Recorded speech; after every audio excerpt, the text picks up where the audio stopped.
going to be answering the remainder of your questions. I already did a question and answer on just the gut related questions that you guys gave me, but I'm going to answer the other ones. If you know how to fix the hypothyroidism without meds, please share. I reversed hypothyroidism twice. The first time was with the Hashimoto's component, autoimmune. Both times it was very important to increase calories. I was already eating enough, but increasing those calories really supports the thyroid. And then also being sure that you are getting some key nutrients. So that's going to be iodine, selenium, and zinc. All of those are really essential for your thyroid. There could be other environmental factors like stress, not sleeping enough, things like that. But in general, it's really a matter of eating more. And the thyroid also takes time to heal. I've worked with, it has to be like 60 to 65% of my clients are dealing with thyroid issues. And for all of them, I always recommend, I think you should consider the 6-month option, because the thyroid, just the nature of the thyroid is that it takes a little while to heal. That's what I've seen in myself and with others. Do I work out in a fasted state? If not, how long after eating do I work out? I do work out in a fasted state, always. I eat 1 meal a day, and no, I'm not recommending that to anyone, but I do that. And I usually work out around 8:30 in the morning, and I'm usually eating by 11 or noon. That's mainly just because I like to eat earlier than versus later. There are days where I wait a long time, like on Sunday if I work out, Tyler and I go to church, we don't have food until 3 or 4 in the afternoon, and that's when I worked out at 7 in the morning. And I'm totally fine with that. My blood sugars are stable. I will start to get low if I push it though, like in the 70s or something, but it's not dangerous low because I am fat adapted and I can trust my own body to run on its own fat. But optimally I'm eating, within 2 hours after I work out.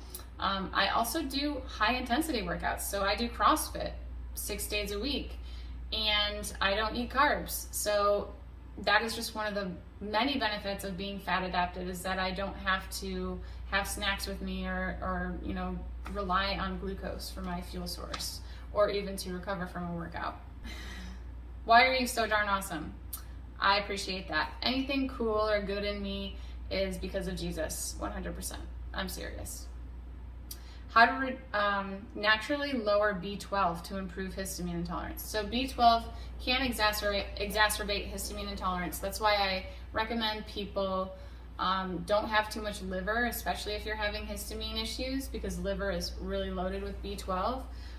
The way to naturally lower B12 is to eat less B12 foods.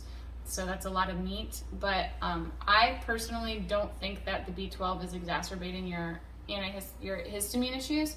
I would recommend just adding in some antihistamines like DAO enzyme, maybe vitamin C. You could get that from sweetbreads, the pancreas or thymus gland, and that would be a much better way to manage that, because trying to suppress B12 is just not a good solution in my opinion.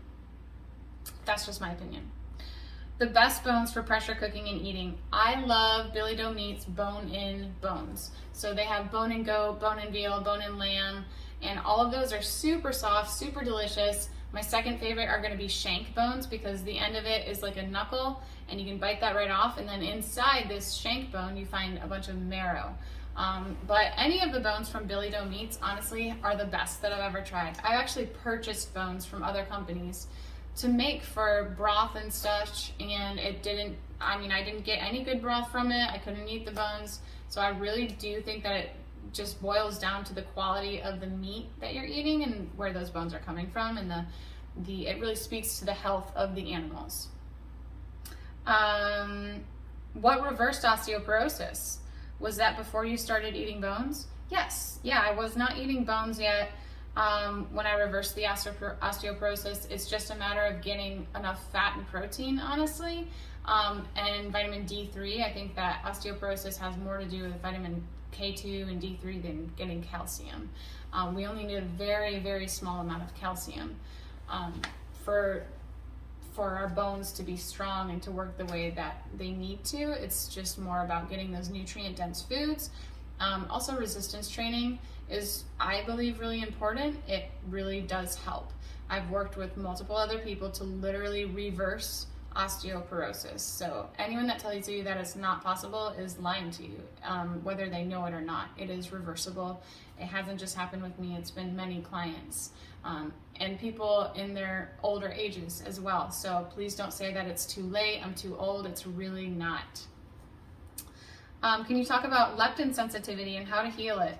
I'm actually going to direct you to my most recent video on food freedom, and that's where I talk about leptin and how to support it. Can I have my electrolytes, potassium and magnesium, as supplements?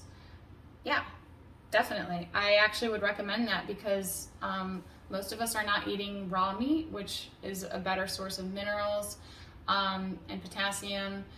And so when we're cooking the meat, a lot of those things cook out. So my favorite is the Redmond Relight. It's the best formulated electrolyte supplement out there, in my opinion, and I take that every single day. My discount code is tailored for Redmond Relight, and that will be in the description and also right here for you. You can use that as many times as you would like, and again, it's the best formulated one, and I take 10 scoops of that per day. Actually, I have large quantities of sodium. I also sweat every day in the sauna. I do CrossFit every day. Some people don't need that much. Some people do really well with it, and I would just say don't be afraid to supplement those. However, I would be cautious to supplement potassium in isolation. I do see some people making their own electrolyte mixes, snake juice, or whatever the concoction is, and I just think that it gets dangerous because all it takes is one time that you mess up the ratio of sodium to potassium and you could end up with heart palpitations and in the emergency room. And this is not just something that I am imagining. Like, this has happened with many of my clients. After I say, please don't supplement potassium on its own in isolation, it's a problem. And I used to do it myself, and it would be a problem. So I think that it's worth it to purchase something where it's pre-formulated and balanced in the way that your body would need.